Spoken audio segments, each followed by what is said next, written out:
Hello. Good morning. It is 9:33, a couple minutes late today. That's okay. I'm doing this.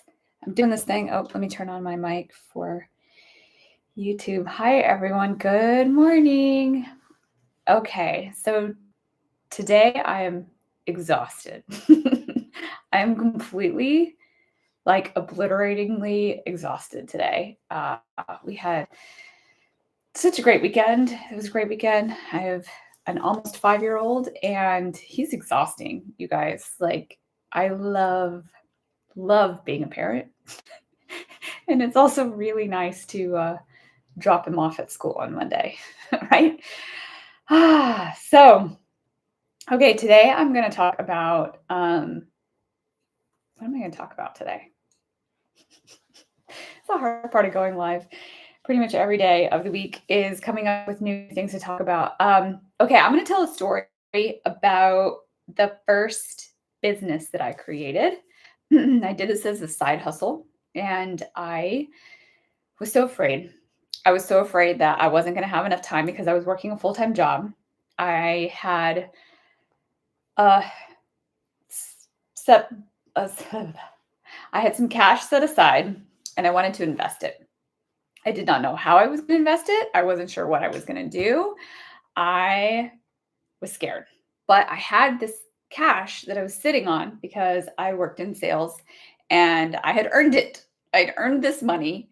I have always been a saver. So, I don't spend on extravagant things. And I had this cash and I wanted to invest it wisely and I was not sure what to do. So I thought back to what do I know how to do outside of just my corporate job.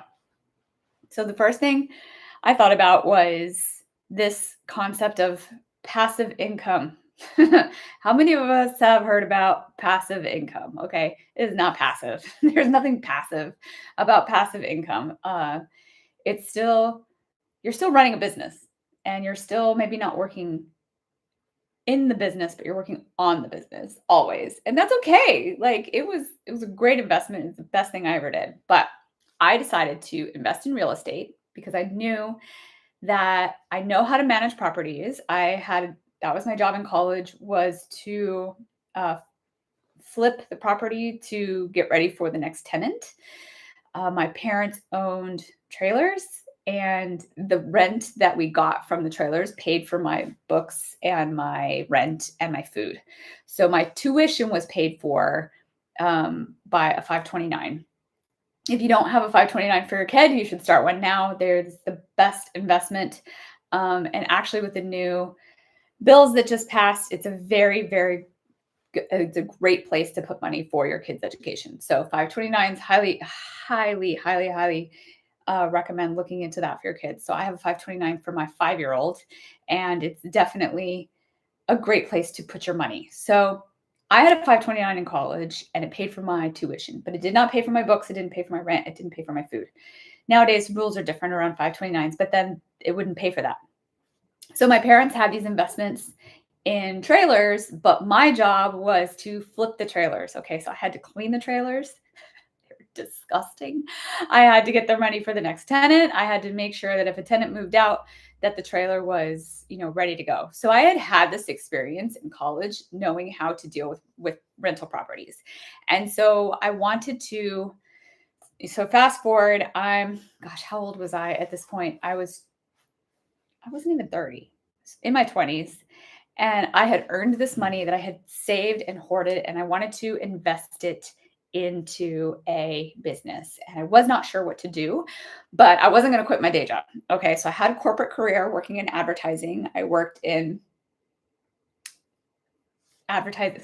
Sorry, TikTok is a little distracting. People want to be my co-host. I don't even know who you are. Why would I co-host with you? Maybe I don't understand TikTok. Maybe someone can explain to me what a co-host is, but I co-host with people when I know them and we're going to have a collaboration. I'm not just going to randomly co-host with people I don't understand.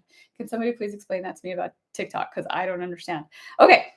So my story is that I had this experience in college where I had helped my parents manage properties, and I now fast forward had saved some money, and I still had a corporate job. I wanted to do something with this money and invest it well. That's a hard decision. I mean, I wanted to invest this money. I personally am terrified of stocks. Okay. Like, I think that it's terrifying. If we are sitting in October 13th of 2025, and last week, what happened with crypto was like insane. And I know crypto and stocks are totally different, and we can have all these debates about that. But for me, I wanted to invest my money in something that was passive because I had a full time job. So my first business was a side hustle where I was working my full time job and I invested in real estate. So my first investment was a property in Austin, Texas. And Austin is where I'm originally from. That's where my family lived. And in my mind, it was like, oh, I can have a short term rental that I can go stay in, and I can live in this short term rental while when I come visit, but I can rent it out the rest of the time, right? And make money off of it. And that's kind of the promise of Airbnb. That is the that is the ideal goal of what we should as Americans be able to do with our own properties, is to be able to rent them out and use them as we want to.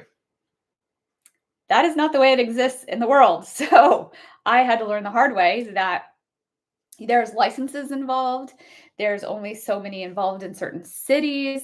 There's hotel taxes. There's Airbnb taxes. There's so much that comes out of what you make in an Airbnb rental property that they just, that's a whole other conversation and line of business. And there's coaches that teach you how to do all that kind of stuff. What I want to talk about is, how do you take this investment for a side hustle? And what I did was, I did do a short-term rental, and I'm so glad that I did, because I learned a ton about starting a business. So I always tell people when they ask me for advice and they go, okay, if you could go back to something that you did years ago, what would you tell people that, to do again? My answer is hands down always, do a side hustle while you're still in your business, in your corporate job, in your full-time job, whatever it is that you're doing. Start a side hustle, because that's where you learn and you still have the safety of your full-time job. So I worked weekends, I worked nights, and I figured out how to run a business. Some of the core things that I learned was, okay, let me back up. So I made the decision I wanted to invest this money. I thought about all the different options of what I could do for passive income. And I'm going to keep putting that in air quotes because it's not fucking passive. Okay. Passive income.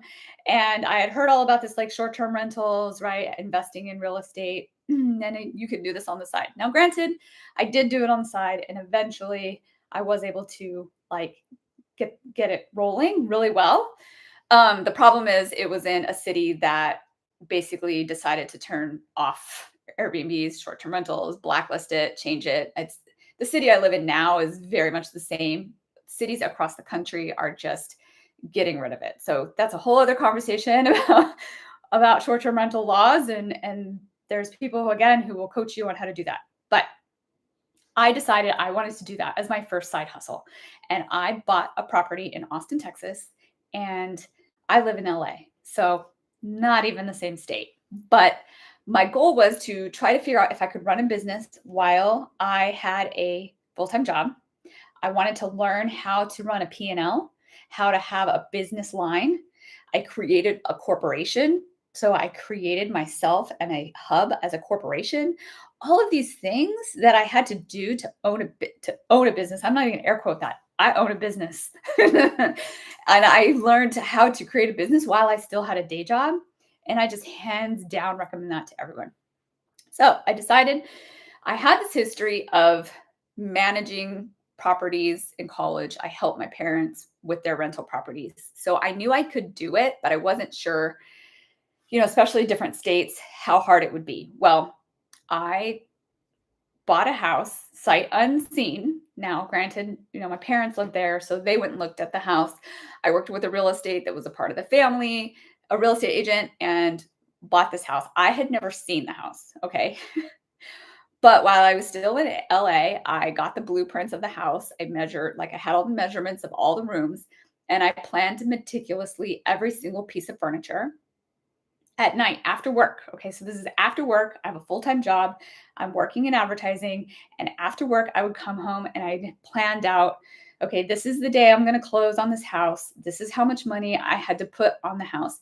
This is how much I have to put in expenses. So think sheets, beds, furniture, all the cutlery, everything that you need to furnish a house. And I put all that together and I had ordered everything to be delivered to the house. And I was going to take a long weekend. I think it was Labor Day or Memorial Day. See, again, I have a corporate job. So it's not like I could just take off any time and go to this house. So I took a couple of days off work, but I did it around a long weekend. And my husband and I flew to Austin and we turned on the house in the matter of days. So that was quite an ordeal, but I'm really proud of us. We got the short-term rental, built the furniture, got everything installed, and got all the pictures taken and put on Airbnb. And I had that Airbnb for 7 years, I think, 5 to 7 years. I can't remember. And it just taught me so much about running a business. And hands down, time and again, anybody who asks me, I always tell them, run a side hustle while you have a full-time business, and it will teach you how to be a business owner. I learned how to, again, create a corporation, how to create a P&L. What does it mean for income? What does it mean for expenses? How do I get my money and my budget under control of how much I'm spending out and how much is coming in? And by the last year, I think I was pulling about 70,000 in revenue. Now, again, if you have been watching me on some of my lives, I will caution you with revenue is not profit. So I'd have to go back and check to see what my profits were, but they were very good profits, and that was after about 5 years. So it takes a long time to get a profitable business, and again, why I tell people do this while you have a day job. So there's lots of different ways that you can start a side hustle while you're in your day job. And it's just a great way to learn how to run a business before you jump in and decide you're going to start to run your own business. So I tell that story to tell you a couple things. One was, yeah, I'll tell you another story about running an Airbnb especially while you live in another state. Is I had this like dreams that I would go visit Austin, Texas, like beautiful city, like the best food, great music, right? Like so much fun to go to the city. We spent more time in that house fixing it every time we went like to visit than we did actually enjoying Austin. So, there's trade-offs to learning a business and running a side hustle. I mean, we wanted to go to the bars and live music, but an example was I forget how we figured it out. Oh, the refrigerator was leaking. And we were like, okay, this is a lot of water coming out of this refrigerator. What is going on? So we pull the refrigerator out, and there's just like soppy, wet drywall behind the refrigerator.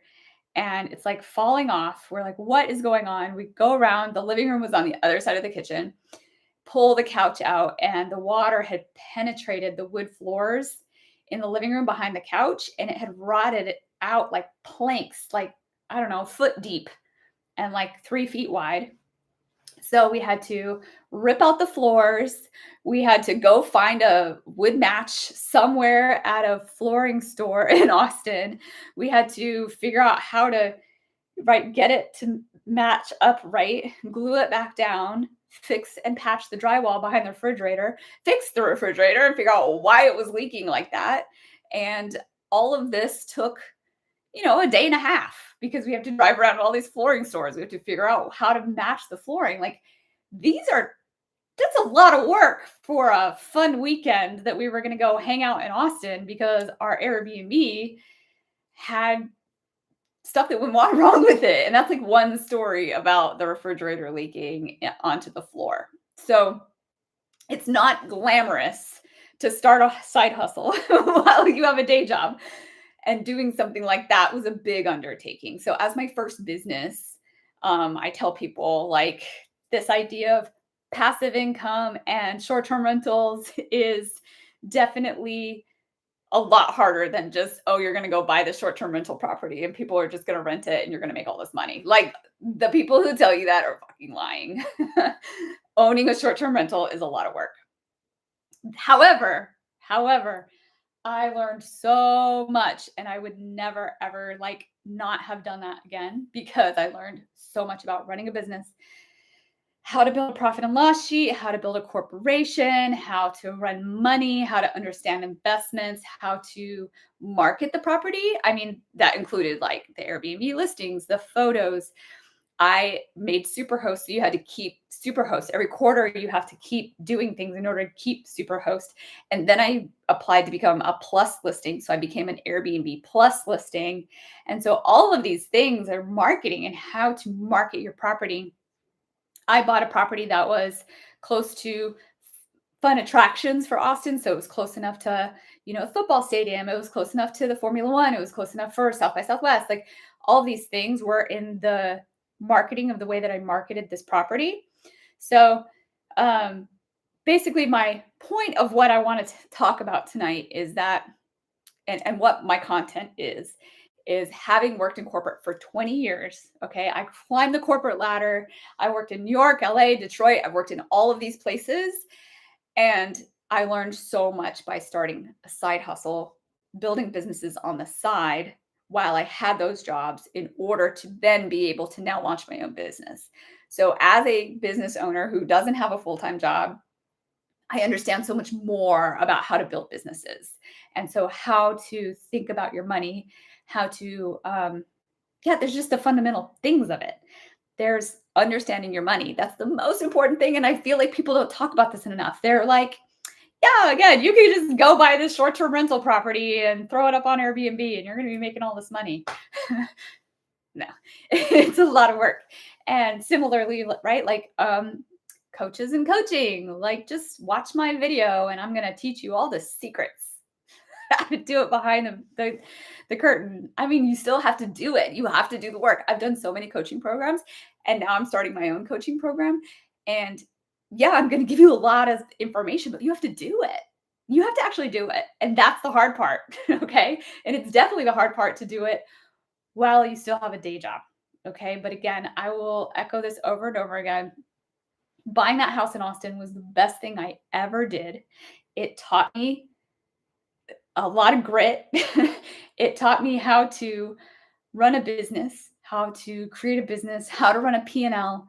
I understand what expenses are, profit loss statements, and I am now taking all of that stuff and applying it in my current business. And I understand where money has to go or where things have to go. And so time and again, when people ask me, how do I get started? What do I do for my first business? What are the ways I need to get package and position myself? And that's ultimately what I like to help people coach them on. I hate that word coaching. Why do we have to come up with that? I'm coaching people on how to package and position their expertise.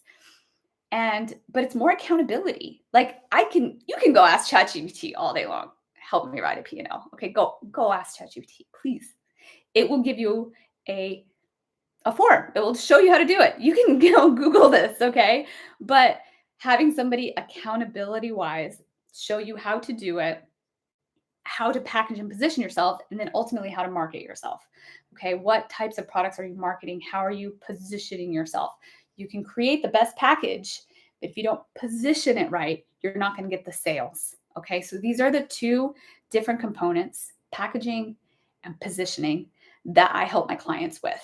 And so I am starting a coaching program on Wednesday, and you can sign up through my link in bio, but I'm going to be teaching people how to create their package and positioning, how to come up with a profit and loss statement, how to think about money. And that's so hard. Like money stories we tell ourselves are rough. Okay. I definitely grew up with scarcity mindset. The more I save, the more I'm going to have. And that's just not true. The more I proved to myself that investing in myself investing in this business, so actually spending the money on that property in Austin, it was a lot. We had a down payment on a house. We had to buy all of the stuff that went into the house, and those were all upfront costs. So that was a big investment into a business to then later see the returns, which once we sold the house and I saw the return, I was like, this was worth it. It was worth it. That's for sure. We sold it in the height of the pandemic and made a pretty decent return on that investment. That's for sure. But it wasn't through years of strife and years of being like, this is not passive income. Okay. There's a lot of work that goes into it. And again, I had a full-time job and had that business. So, yeah, I'm curious, like, let me know in the comments even, what are some side hustles or businesses that you're thinking about? Because I get that question a lot too. Well, if you had it to do over again, you're saying short-term rentals and Airbnbs are too much work. Like, what would you recommend? And for me now, like what I do now, I wish I would have done more like maybe pro bono work or like consulting in my field of expertise. So if I had done more social media marketing for small businesses, right? Like that would have been a great way to get my work underneath my belt. I don't know what's happening with TikTok. TikTok's so annoying. Sorry. It's just understanding how to package what I do by doing it. So the more that you're practicing the thing that you already know how to do and you're selling yourself with that package, even if it's free, even if you do it free for a couple times, you start to see what are people interested in that you know how to do. That also reinforces our expertise, because that is a big thing that I've definitely learned is like our intellectual property that we know and the things that we know how to do, we undervalue because we don't recognize them in ourselves. We do them all the time. We are the experts in what we're doing all day long, but it's hard to see that expertise sometimes. And so doing jobs, small jobs, breaking it into smaller pieces is what I recommend to people all the time. So I have a freebie in my link in bio, also my Stan store, that's called the Cash Out Blueprint. And in the Cash Out Blueprint, I help you kind of think through how to break things down. So if you think about what your expertise is, the thing that people know about you, the thing that they come to you and ask you questions about, like people always come and ask me questions about running a business, and they have for years. And I just like forget that. Like, it's my own, I'm teaching these things because it's my own stuff, like my own intellectual property around running a business, managing a business, packaging themselves. I get this question all the time. And so, oh yeah, this is my level of expertise. This is my intellectual property. And so in my Cash Out Blueprint, I help you kind of break this down into like, what do I work on? What could, if I was only working on one thing, and let's say you had somebody that you knew that asked you a question and needs help with their, I don't know, social media marketing or filming something or photography. And you said, you know what? I could do that in 4 hours. If I really just focused on that on a Saturday, I could knock that out in 8 hours, soup to nuts, the whole project. Well, there you go. Like that's your first package. You've created your first package by thinking about what is something somebody needs, right? And then how can you fulfill that need or, solve the tension? And that becomes your first package. So how you price that, how you position that is a whole other thing, but how you package what your expertise is, your intellectual property. Honestly, it's the hardest part. It's the hardest part. Once you create what that thing is that you're an expert at, that you know how to do, that's your intellectual property, now you've got a package. So then it's just marketing. It's positioning it. It's talking about your promise, your persona. It's marketing terms of, and see, there I go too. That's my other, everybody knows this. It's like, no, Rhiannon, these are things that I know how to do because I've been doing them for a really long time. really long time. Yeah, over 20 years I've been working in advertising and marketing and working in, big agencies in New York and LA and Detroit on automotive and CPG and entertainment. And like all of these experiences have really brought me to like these core truths that are true no matter what field, no matter what niche, no matter what project, no matter what product is, really coming down to what is the thing that you are an expert at and how are you packaging it. So for me, I learned a lot of that through my side hustle, running my Airbnb and marketing that and packaging it and doing it. And so much labor of love. As we wrap up on the end of this live, I will tell you one more story about my Airbnb because I have a ton of them. Okay. Like running an Airbnb, I could have a whole channel on just how to run an Airbnb because of the amount of times that I've had literal shit. Okay. We had tenants in one of our Airbnbs and these people like wrecked our house. Okay. Wrecked it. Like kids that shouldn't have been allowed to have access to that house, they took bottle caps and flushed them down the toilet. That is like the meanest thing you could do to anyone is flushing a bottle cap. Okay. Now, theoretically, you think it's a house, it's got a sewer. Like, I don't know, it's going to go out into the sewer. This house that I owned was on a hill. Okay. So on the hill, shit flows downhill. Okay. Mine was on the bottom of the hill. So we had a pump that had to literally pump the shit up the hill. So when the bottle cap went into the pump, it broke the pump. So we had to, thank God my brother was there too. But my husband and my brother saved us, and they literally pumped the shit out of the pump. My husband climbed into the hole and had to pull the pump out, replace the pump, and put the pump back in the hole. Okay, it's like the most gross shit. Oh my God.